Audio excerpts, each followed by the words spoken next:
నమస్తే, మీరు చూస్తుంది సుమన్ టీవీ. నేను మీ కీర్తి. ద్వాదశ రాశుల ఫలితాల భాగంగా సెప్టెంబర్ 16 తారీఖు నుంచి సెప్టెంబర్ 30 తారీఖు వరకు వివిధ రాశుల వారికి ఎలాంటి ఫలితాలు ఇవ్వబోతుందో తెలియజేయడానికి మనతో పాటు ఉన్నారు ప్రముఖ జ్యోతిష్య పండితులు బ్రహ్మశ్రీ నందిబట్ల శ్రీహరి శర్మ గురుగారు. నమస్తే గురుగారు. వాగర్థావివ సంపృక్తౌ వాగర్థ ప్రతిపత్తయే జగతః పితరౌ వందే పార్వతీ పరమేశ్వరౌ. సదాశివసమారంభాం శంకరాచార్య మధ్యమాం అస్మదాచార్య పర్యంతం వందే గురు పరంపరాం. ఆదిత్యాయ చ సోమాయ మంగళాయ బుధాయ చ గురుశుక్ర శనిభ్యశ్చ రాహవే కేతవే నమః. శృంగేరి జగద్గురు పీఠాధిపతులకి, కంచి పీఠాధిపతులకి నమస్కారములు తెలియజేసుకుంటూ కార్యక్రమాన్ని ప్రారంభిద్దాం. గురుగారు, ఇదివరకు సెప్టెంబర్ 1 నుంచి 15 తారీఖు వరకు తెలియజేశారు. మరి ఈ రోజు సెప్టెంబర్ 16 నుంచి 30 తారీఖు వరకు మేషరాశి వారికి ఎలాంటి లాభ నష్టాలు ఉండబోతున్నాయో దయచేసి తెలియజేయగలరు? మేషరాశి వారికి 16వ తారీఖు నుంచి 30 తారీఖు వరకు ఏ విధంగా ఉండబోతుందో తెలుసుకునే ముందు గ్రహ సంచారం తెలుసుకుందాం. రాశికి 12 రాహువు, అలాగే 6వ స్థానంలో రవి, కేతువులు. 22వ తారీఖు వరకు శుక్రుడు ఈ కన్యా రాశిలోనే, 22వ తారీఖు నుంచి శుక్రుడు తులారాశిలో సంచారం, అలాగే బుధుడు సింహరాశిలో, కుజుడు తృతీయ స్థానంలో, అలాగే గురువు ద్వితీయ స్థానంలో సంచారం, అలాగే లాభస్థానంలో శని వక్రీకరించి ఉండడం.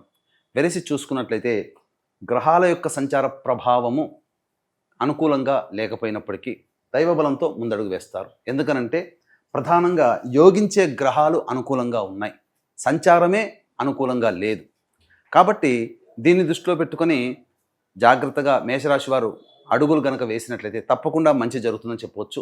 ఇక గమనించుకున్నట్లయితే ప్రధానంగా ఈ యొక్క మేషరాశిలో జన్మించినటువంటి విద్యార్థులకి అనుకూలమైనటువంటి విద్యా సంస్థల్లోనే ప్రవేశం జరుగుతుంది. అలాగే వ్యాపార రంగంలో ఉన్నటువంటి వారికి ఉత్తమ ఫలితాలు పొందుతారని చెప్పవచ్చు. కుల వృత్తులు, చేతి వృత్తుల్లో ఉన్నటువంటి వారికి అనుకూలమైనటువంటి ఫలితాలు ఉంటాయి. కాకపోతే సమస్యాత్మకంగా కూడా ఎక్కడనంటే ధనపరమైనటువంటి సమస్యలే అధికంగా ఉంటున్నాయని చెప్పవచ్చు. కాబట్టి జాగ్రత్తగా ధనపరమైనటువంటి విషయాల్లో నిర్ణయాలు తీసుకునే ముందు ఇతరుల యొక్క సలహాలు, సూచనలు కనుక పాటించినట్లయితే మంచి జరుగుతుందని చెప్పవచ్చు. అయితే ఈ మేషరాశి వారికి గత కొంతకాలంగా దాంపత్య విభేదంతో ఇబ్బంది పడేటువంటి వాళ్ళకి ఈ యొక్క మేషరాశి వారికి మాసాంతంలో అనుకూలమైనటువంటి పరిస్థితులు గోచరమవుతున్నాయని చెప్పవచ్చు. ముఖ్యంగా ఇతరుల యొక్క పరిచయ ప్రభావంలో మీ జీవితంలో ఒక చక్కటి యోగదాయకమైన పరిస్థితి ఉంటుంది. అయితే గ్రహ సంచారం ఇప్పుడు అనుకూలంగా ఉన్నటువంటి కారణం చేత, గ్రహ గమనం అనుకూలంగా లేకపోయినా గ్రహ సంచారం కాబట్టి నిర్ణయాలు అనేటువంటివి స్పీడప్ చేసుకొని తదనుగుణంగా మీరు కార్యక్రమాలు కనుక మీరు పొందుపరుచుకున్నట్లయితే తప్పకుండా అన్నింటిలో విజయం పొందుతారని చెప్పవచ్చు. ముఖ్యంగా గమనించాల్సిన అంశం ఏంటంటే అక్టోబర్ 18వ తారీఖు నుంచి కుజుడు ఈ యొక్క స్తంభన యోగాన్ని పొందుతున్నాడు. కాబట్టి కొన్ని మార్పులు చేర్పులు భవిష్యత్తులో ఏర్పడబోతున్నాయి. కాబట్టి జాగ్రత్తలు పాటించండి. ముందుగా ఈ యొక్క కుజస్తంభన ప్రభావం అనేటువంటిది కొంత ఇబ్బందిగా ఉన్నప్పటికీ తర్వాత కాలంలో ఈ కుజస్తంభనం యోగాన్ని కూడా కలగజేసేటువంటి స్థితిగా చెప్పవచ్చు. అయితే ఈ కుజస్తంభనం విషయంలో ఏ గ్రహాలు అనేటువంటి ఎట్లా ఉంటాయనేది మనం తెలుసుకుందాం. ఇక ముఖ్యంగా గమనించుకున్నట్లయితే ప్రధానంగా వ్యాపార రంగంలో ఉన్నటువంటి వారికి కింది స్థాయి ఉద్యోగస్తుల వలన ఇబ్బందికర పరిస్థితులు ఎదురవుతున్నాయి. కాబట్టి జాగ్రత్తలు పాటించండి.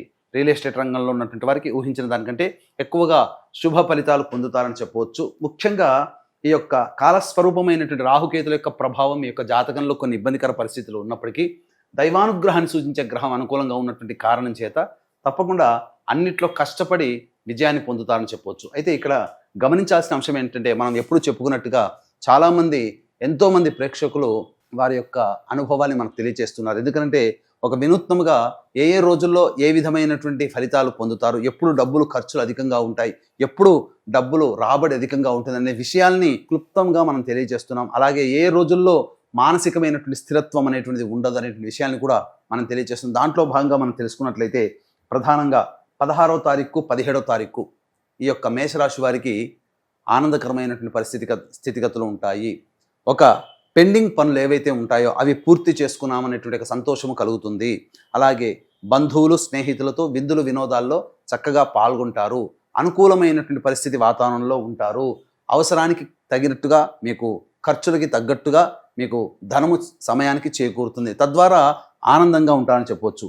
ఇక 18, 19వ తారీఖులో కనుక గమనించుకున్నట్లయితే ప్రధానంగా ఈ యొక్క సంబంధించినటువంటి జాతకరీత్యా ఈ మేషరాశి వారికి ఖర్చులు అధికంగా ఉంటున్నాయి. మానసికమైనటువంటి ప్రశాంతత ఉండదు. ఒక జిగ్జాగ్ లైఫ్ అనేటువంటిది ఉంటుంది. అంతేకాకుండా ఇక్కడ ప్రధానంగా గమనించుకున్నట్లయితే ఏ పని చేయాలన్నప్పటికీ కూడాను మనస్సు ప్రశాంతంగా ఉండదు. ఈ కారణం చేత నిర్ణయాలు సరిగ్గా తీసుకోలేకపోవడం, భవిష్యత్తుకు సంబంధించినటువంటివి తొందరపాటు నిర్ణయాలు ఈ 18, 19 తారీఖులో కనుక తీసుకున్నట్లయితే అవి మీకు వ్యతిరేకమైనటువంటి ఫలితాలను ఇచ్చే విధంగా ఉంటాయి. కాబట్టి ఈ 18, 19 తారీఖుల్లో ప్రధానమైన నిర్ణయాల్ని 1కి 4 సార్లు ఆలోచించితే మాత్రమే తీసుకునే విధంగా ఏర్పాటు చేసుకోండి. ఇక 20, 21, 22 తారీఖుల్లో ప్రధానంగా ధనరాబడి అధికంగా ఉంటుంది.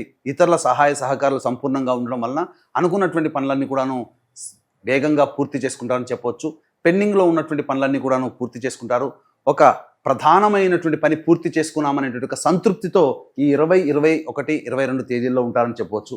ఇక 23, 24 తేదీల్లో కనుక గమనించుకున్నట్లయితే కుటుంబ సభ్యులతో విభేదాలు ఏర్పడే అవకాశాలు ఉంటాయి.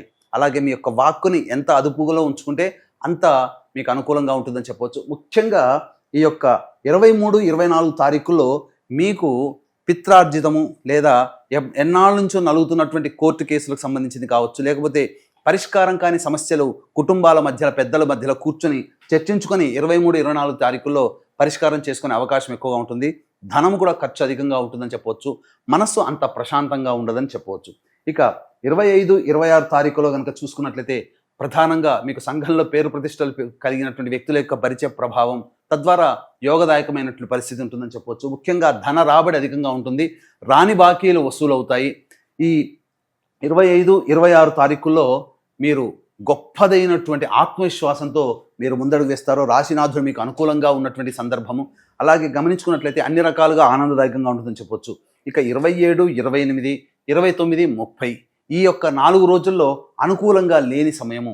ఈ యొక్క 27, 28 తారీఖుల్లో గృహోపకరణాలకు కావచ్చు, వాహన మరమ్మతులు కావచ్చు, లేదా గృహంలో మరమ్మతులు కావచ్చు, ఖర్చు అధికంగా ఉంటుంది. అలాగే తల్లిగారి ఆరోగ్యం పట్ల శ్రద్ధ వహించాల్సినటువంటి పరిస్థితి. ఎంత పని చేసినప్పటికీ సంతృప్తి కలిగినటువంటి పరిస్థితి అయితే ఉండదు. ఇక 29, 30 తారీఖులో కనుక గమనించుకున్నట్లయితే ప్రధానంగా నర సంబంధమైనటువంటి అనారోగ్యంతో ఇబ్బంది పడేటువంటి అవకాశాలు ఎక్కువగా గోచరమవుతున్నాయని చెప్పవచ్చు.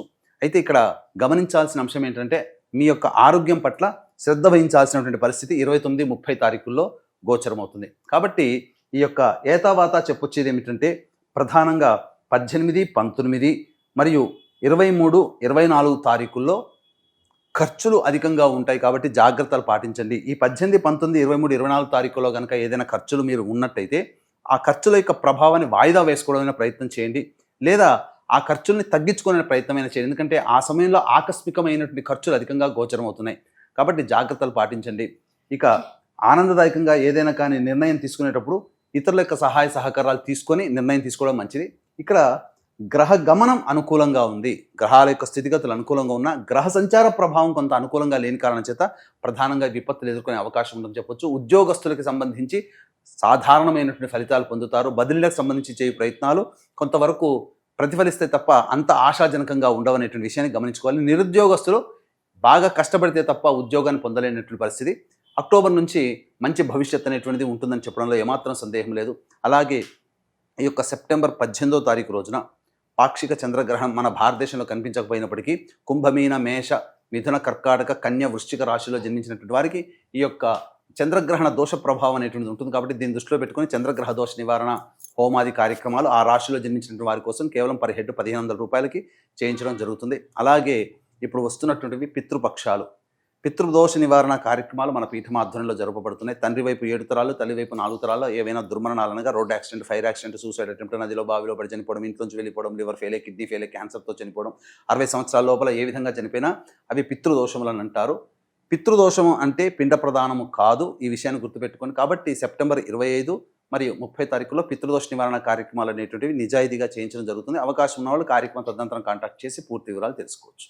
ఈ పితృదోష నివారణ కార్యక్రమంలో పాల్గొన్నటువంటి వారికి రాలేని వారి కోసం బ్రాహ్మణుని కర్తగా పెట్టి కూడాను చేయించడం జరుగుతుంది. అవకాశం ఉన్న వాళ్ళు కార్యక్రమ తదనంతరం కాంటాక్ట్ చేసి పూర్తి వివరాలు తెలుసుకోవచ్చు. గురుగారు, మరి ఈ 15 రోజుల్లో పాటించవలసిన రెమెడీస్ ఏమైనా ఉన్నాయా? మేషరాశి వారికి సంబంధించి ప్రధానంగా స్త్రీపరమైనటువంటి ఇబ్బందులే అధికంగా గోచరమవుతున్నాయి. అంటే భార్యతోనైనా, చెల్లితోనైనా, కూతురుతోనైనా, అమ్మతోనైనా, ఎవరైనా కానీ తోటి ఉద్యోగస్తులైనా ప్రధానంగా స్త్రీ దోషమే ఎక్కువగా కనబడుతుంది. కాబట్టి లక్ష్మీ ఆరాధన ఎవరైతే ప్రతిరోజు కనుక ఈ సర్వదేవకృత లక్ష్మీ స్తోత్రం కానీ, ఇంద్రకృత లక్ష్మీ స్తోత్రం కానీ పాటించినట్లయితే స్త్రీపరమైనటువంటి దోషములు కానీ, అలాగే ధనపరముగా వచ్చేటువంటి దోషాలు కానీ, ముఖ్యంగా కుటుంబంలో సమస్యలు రాకుండా ఈ యొక్క 15 రోజులు మిమ్మల్ని ఆ లక్ష్మీదేవి స్తోత్రం కాపాడుతుంది. కాబట్టి మేషరాశిలో జన్మించినటువంటి వారు ఈ పరిహారాన్ని చక్కగా పాటించండి. ఇంకా మీకు ఇవి మనం గోచారరీత్యా చెప్పుకునేటువంటి ఫలితాలు.